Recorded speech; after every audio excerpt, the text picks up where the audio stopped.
Agora eu vou estar explicando para vocês como que nós podemos pensar as atividades propostas pela semana 3 do nosso PET volume 7. Bom, então vamos lá. Página 57, questão 1. Descreva dois tipos de vegetação que podem ser encontrados no domínio morfoclimático dos mares de morros. Então, como foi comentado em aula, nós temos a Mata Atlântica, que é caracterizada aí por uma floresta tropical marcada por árvores altas, com copas largas e que possui uma grande diversidade de espécies. Além disso, nós temos também a questão das águas, que são muito marcantes nessa vegetação, justamente por conta do relevo, que permite aí que esses rios tenham queda d'água e corredeiras. Além da Mata Atlântica, nós temos também os manguezais, que é um ecossistema muito importante, localizado entre o ambiente marinho e o ambiente costeiro. Ele é uma área de reprodução de espécies. Além dessa vegetação, vocês podem citar também a terceira, que é a restinga,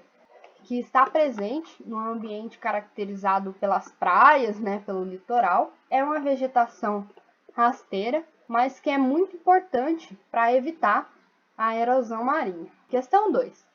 Atualmente, existe aproximadamente apenas 7% da vegetação original da Mata Atlântica no Brasil, o que a torna um dos domínios mais devastados do país.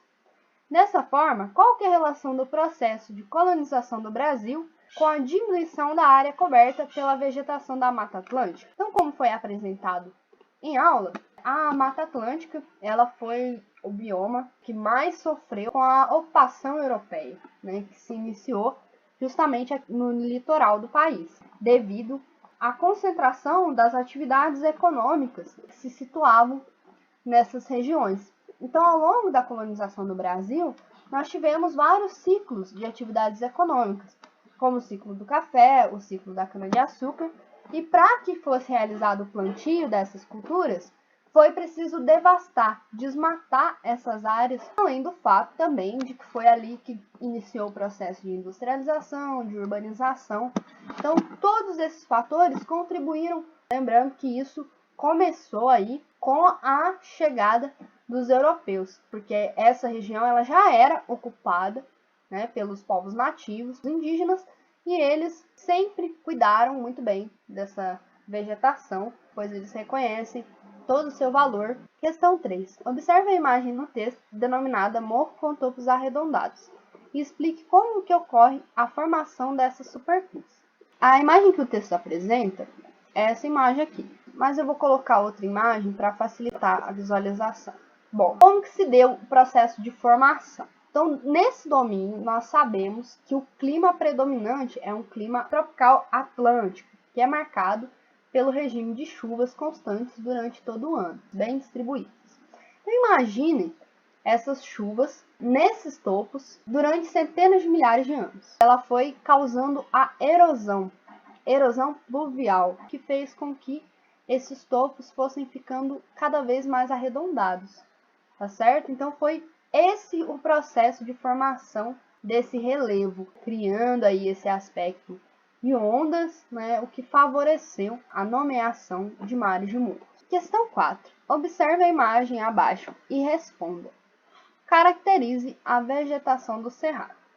Então, como nós vimos na aula, a vegetação do cerrado é caracterizada por ser predominantemente arbustiva, com a coloração amarela e castas grossas, e também a presença de galhos retorcidos, que armazenam a água durante um período aí de escassez hídrica. Então, essa vegetação, ela possui aí raízes longas, que atingem grandes profundidades. A questão B aqui, ela traz, pesquise a formação vegetal, conhecida como vereda, e indique uma importante obra literária brasileira que faz referência a essa vegetação. Então, essa vegetação vereda, eu vou mostrar aqui para vocês. É marcada aí pela presença das palmeiras, que habitam ambientes hidromórficos, ou seja, ambientes que os solos eles são muito encharcados, como apresentado nessa imagem. E além das palmeiras, também são caracterizados como vereda os buritis e também as espécies campestres, que são herbáceas. Então, essa palavra vereda, ela significa estrada, caminho,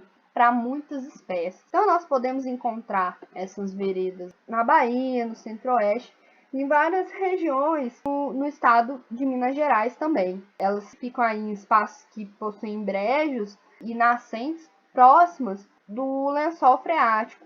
Então essa vasta quantidade de água é justamente devido às veredas que se encontram ali. Para o cerrado, essa vegetação ela possui uma importância muito grande, principalmente no aspecto ecológico, paisagístico e também uma importância social, porque através das nascentes das águas é que as veredas elas se tornam um refúgio da fauna e da flora.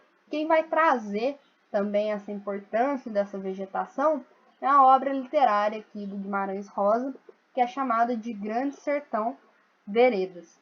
Nessa obra, ele vai descrever o sertão enquanto uma paisagem geográfica. Para esse autor, o sertão ele é como se fosse um estado de espírito, uma forma de pensamento. Então, ele vai apresentar uma metáfora dos contrastes e também dos paradoxos do país. Ele vai trabalhar bastante essa questão do aspecto imaginário e também vai retratar detalhes riquíssimos da geografia. Esse conhecimento, juntamente com a imaginação, é que levou à poesia, a construção da sua obra. Questão C. Explique por que o Cerrado pode ser considerado como a caixa d'água do Brasil. Então, como nós vimos, essa região ela é marcada por ser aí o berçário dos rios que começam seu curso ali e que vão para outras regiões. Essa hidrografia presente no Cerrado ela é muito importante porque ela abriga as nascentes dos principais rios, como o Tocantins, o Araguaia, São Francisco, por exemplo. Além do fato dele ser considerado o berço das águas,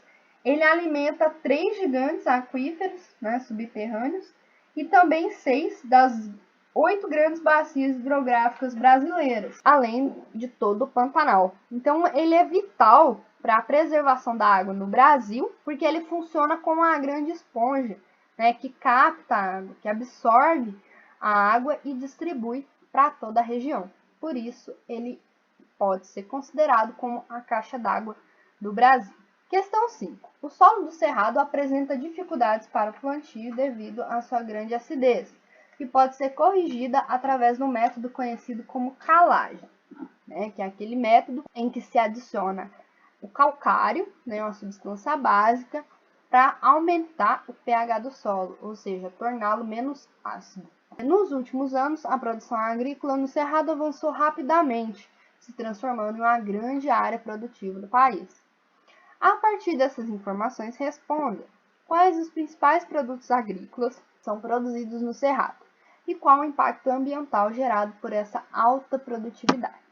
Bom, gente, hoje os principais produtos agrícolas produzidos no Cerrado é o cultivo de grãos e principalmente o cultivo da soja. Há vários impactos ambientais gerados por essa alta produtividade e o principal é a devastação do Cerrado, a destruição desse domínio tão importante, por ele ser o elo de ligação entre vários outros presentes no nosso país, por ser um captador e distribuidor de água e também por conta da presença de uma rica biodiversidade. Então, com a destruição desse bioma, nós temos também como consequência a morte de inúmeras espécies que só existem ali naquela região.